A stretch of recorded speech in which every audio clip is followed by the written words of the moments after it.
UFC 317 just went down. Ilia Topuria versus Charles Oliveira, and oh my gosh, Ilia just gets it done again. He just kills another legend.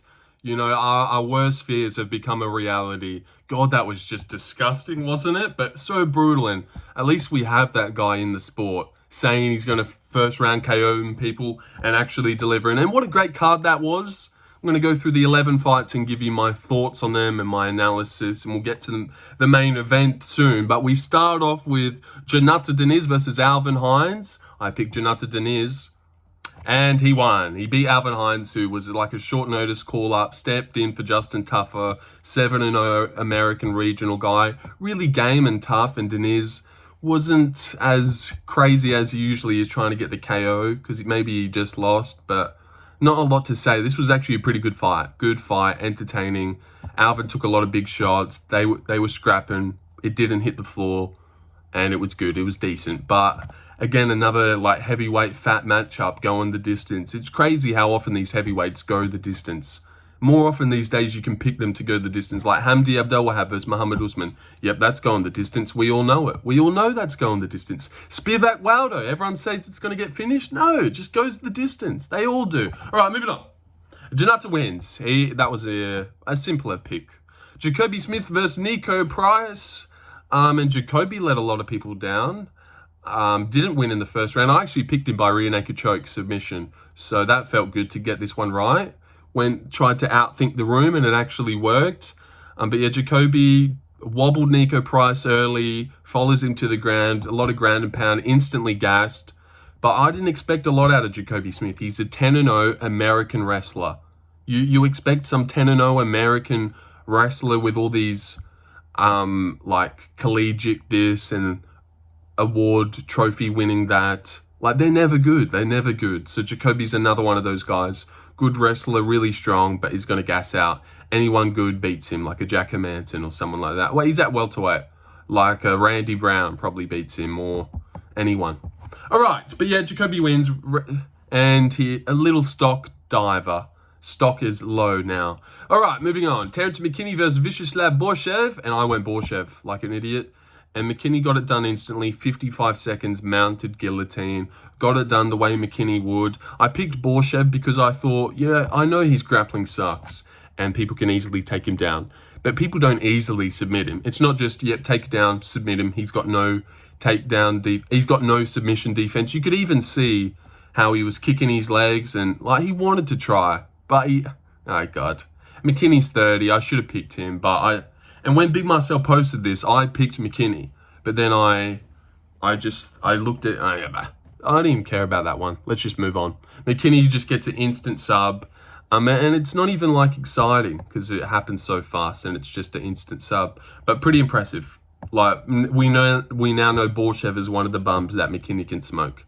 Tracy Cortez versus Viviane Araujo happened. Tracy won. She's better than Viviane, and she won a decision. I'm just going to move on past that one to Jose Delgado versus Hyder Amil happened in the featherweight division, and wow. And I got this one perfectly right. I got this one perfect. I even said on stream, boop, boop, boop, step in knee. Well, I really got this one exactly how it happened. First round KO with a step in knee by Jose Delgado. I forgot I got that one perfect. I need to go back and find a clip of me saying that because I got that one perfect. Hyder Amil really good and he can weather a storm.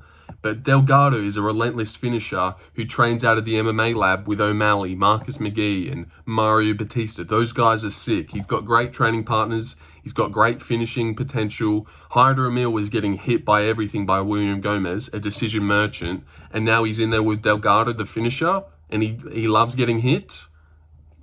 Oh, that was a good pick. That was a good pick. And Delgado gets it done in 26 seconds with a massive knee up the middle.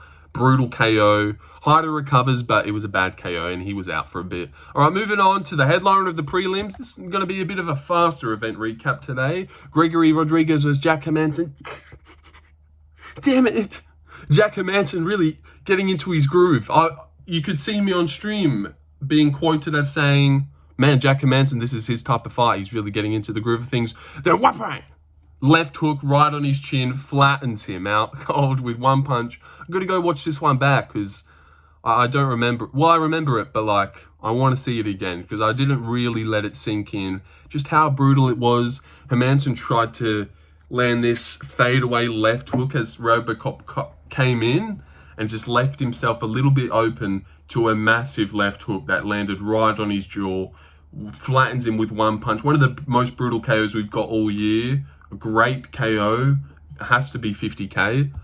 And it's just like, how was I supposed to know that? Like, yeah, I get it. I get how it happens. But, like, he just beat Pyfer. So you're going to tell me he gets one punch KO'd in his next fight?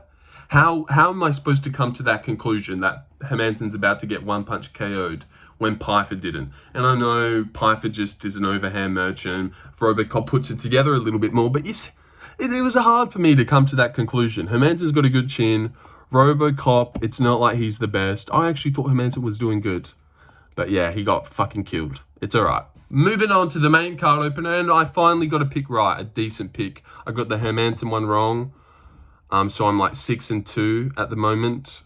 Payton Talbott beats Felipe Lima by decision. I picked that. I picked Payton Talbott by decision. I just liked that he just lost his O. Felipe Lima was on a 14-fight win streak. He's 26 years old. Took a loss that he needed to take. You know, right on par for his career. And Payton Talbott's really good. He's got great reflexes, great timing. Felipe Lima, when we watched him in his fights, did he have great reflexes or great timing? No, he never did. So yeah, I liked this. And I don't know, a little bit weird though at the same time. Like Felipe Lima, it's hard to come to that conclusion. Like Felipe Lima took Naimov's back, submitted him. Barcelos took Payton Talbott's back at will, ragdolled him for 3 rounds. Then Barcelos goes out a couple weeks ago, can barely get Garbrandt down, can't get him down at all. We watch Figueiredo take Garbrandt back and submit him.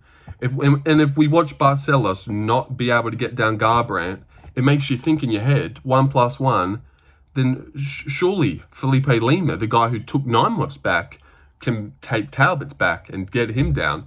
But no, he can't. He can't get him down at all. Talbott out-grappled him. What? How are you supposed to come to that conclusion? The reason I did is because Felipe Lima cutting down to bantamweight for the first time, and also I love when undefeated fighters take a loss. They always just come back better. Undefeated fighters need to take losses, so... But usually we just go, well, Barcelos did it. Lima can do it. Barcelos can't do it to him. How bad is Talbott? But no, I don't even know what to say. How bad is Lima? That's it. That's it. How bad is Naimov? How bad is Nathaniel? What? What? All right, let's just move on. Beneil Dariush versus Renato Moicano. Really disappointing. Really disappointing. A lot of people thought Dariush was going to stuff all the takedowns and beat him on the feet, but it was the opposite. Dariush grappled Moicano. Moicano was a little bit better on the feet. Dariush showing a lot of heavy kicks, a lot of heavy low kicks early, body kicks, high kicks, gets stung with a right hand down the pipe, right on his jaw, drops him badly, folds him. Moicano is barely throwing in round 1, but in round 2, he goes for a body lock trip, fails it, Dariush stuffs it, and then bang. Moicano doesn't throw for the rest of the fight. He's completely toast and torched and has no cardio. A real lack. It was a good fight where they were fighting, but like it's hard to believe that those are 2 top 15 lightweights in the world right now. I could name you so many guys that beat them. Delgado knocks out Dariush. There you go. Jose Delgado knocks out Dariush. Yep. Even McKinney probably beats Moicano. I do believe that. Like Moicano fucking looked bad.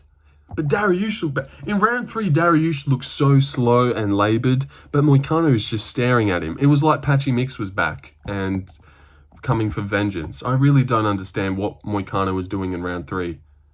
Like Dariush, you're not gonna. It really disappointed me, that one. Moicano just not throwing in round 3. It was like, and this is what we said in the stream. Moicano had a better poker face. He was more gassed than Dariush, but Dariush would actually keep throwing, even though he was gassed. And Moicano was so gassed that he just didn't throw. Was making Dariush miss a lot, but just didn't throw. Got outworked. But yeah, good win for Dariush. He's back in the win column. We got Dariush winning again. All right, featured fight, lock of the card. My most confident pick, the man that I said would definitely win, he won. Thank God. A lot of people picked Royval this week. A lot of people picked Van. I said Van would definitely win, and he won. So I'm glad I got this one right. And Van looked great. Royval looked good as well. Really impressed me. He had a granite jaw, took everything Van could throw at him until round 3. Till like 5 seconds, he got dropped on his ass. Just the best fight ever. I think they both outdo their significant strike record. Just going to war. Royval pitter-patting with his long-range 1-2s down the pipe. This is honestly how he fights. Just like, but it works. It works, and it almost robs you to a decision. That's what he's trying to do out there. He's trying to rob you to a decision, not land the better shots, but land way more of them. He outlanded Van in rounds 2 and 3. I suppose that means he outstruck Van. But if you watch that fight, he didn't outstrike Van. He wasn't the better striker. He just fucking wouldn't stop. He just wouldn't stop throwing. Van's so polished and he's got such good head movement and just constantly slip on the outside of the jab. Bing, bing. Royval would end up slip, bang, bang, bang. Just cracking him at will. But Royval showed a granite chin. And Van's reflexes are so good. He doesn't freeze up. He always goes. I think he is a good matchup to beat Pantoja. And I will be picking him. I will be picking him because I always pick people to beat Pantoja. Pantoja sucks. And I think I'll leave it there on the Van fight. It was a war. It was great. What a banger. Van is legit 24 years old and he's beating Brandon Royval like that. Unanimous decision. I thought it was 30-27, but you could give round 2 to Royval and your Van's just the man. And imagine when he's 29 years old. Imagine when Josh Van's 29. He's 24 right now. What happens when he's 25? How is he already this good? I think it was very similar to Kevin Holland versus Jack Della Maddalena, where all the cleaner shots were being landed by Van, but Royval was still pittering him with jabs. So it was kind of close. It was exactly like Holland versus JDM. Exactly like it. 100%. All right, moving on to the co-main event, and I got this one very, very wrong. Picked Kai Kara-France to get it done over Pantoja. And he looked shit. And it's not even like Pantoja looks amazing.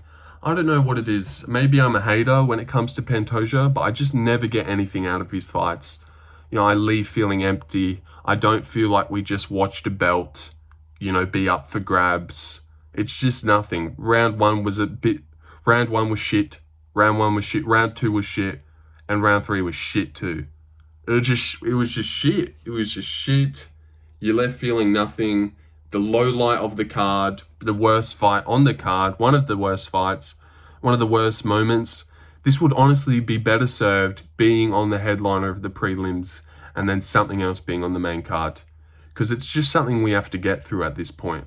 Pantoja's fights are just something we have to get through. Not something you look forward to on the card. It will be when Van's in there, but Erceg, Pantoja, Royval, Pantoja, Moreno, Pantoja, Kai Kara-France, Pantoja. They're just all little co-main events to fill up a card. And this would be maybe ringing more true if I picked Pantoja, but I'm just so sick of that cunt being at the top. He adds nothing, just no buzz. At the press conferences, I get nothing out of it. His face-offs, it's just nothing. Feel nothing towards that guy. And that Manel Cap being the champ would be insane. Royval being the champ would be awesome. Van, Moreno, we'd have wars. Imagine Moreno fought Van to defend his belt and then had to fight Cap coming up and then rematch with Royval. Like, they would all be bangers. And I ain't all bangers. I've stolen that. But Pantoja, it's just pull him on top. Sit on me, daddy. Sit on me. You know, sit on me. Like, oh, sit on me, Kai, please. Put that ass on me. Put that ass on me, Kai. Hate that guy. Do you guys feel the same when you watch Pantoja? It's just you feel nothing. Oh, that's over now. Time for Ilia to knock out Charles. And let's move on to that one. Not the best event recap, but I'm doing it at least.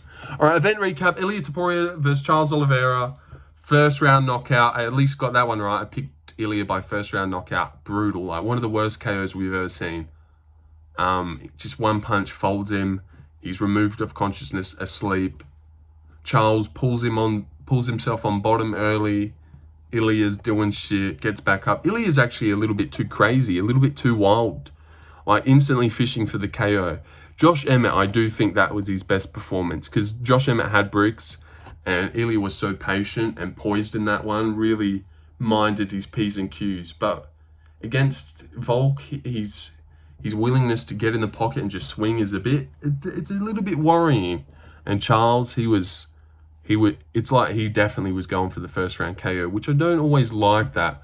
Maybe I would prefer it to present itself, but Ilia knows what he's doing, and he fucking killed Charles Oliveira badly, and I picked first round KO. Wish I made a video about it, but I was too busy making my Kai France will beat Pantoja video. Didn't have time, and I went seven right from the 11 fights we just seen.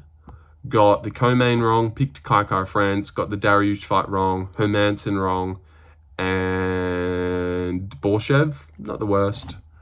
Yeah. But I got Payton by decision. I said I was very confident in Van, so I would have helped a lot of people out there.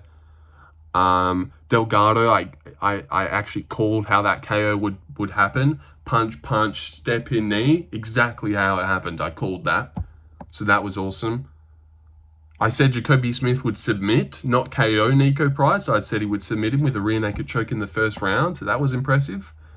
And I said Ilia by first round KO, because Charles is way too hittable. He gets hurt in every first round, and it's not like Ilia's not going to commit to a combo. So I did okay, and we'll move on. I won't even recap the card. I'll leave it there at 17 minutes. Not the best recap, but there was only 11 fights, and, there's not a lot to say. Like, I can't talk about the McKinney fight for a long. It just bang. He got him down. Borschev landed a spinning back kick to open up the fight. And then bang, McKinney got him down. It's over. What to say about Jacobe Smith? It was a lamb for the slaughter. He looked shit. Jhonata Diniz didn't impress, but he's actually a decent heavyweight. Diniz. Tracy, shut up. Delgado Delgado's a prospect, and I like Delgado a lot. Robocop's back in the win column, but we get nothing out of that. Talbott's back in the win column. That's cool. Dariush ruins Moicano's career. Royval was a movie, and Van versus Pantoja is going to be sick. And then Paddy versus Ilia is going to happen, even though Paddy doesn't deserve to fight Ilia. All right. UFC 317 just went down. See you guys later. 17:30 on the dot. Boom, boom.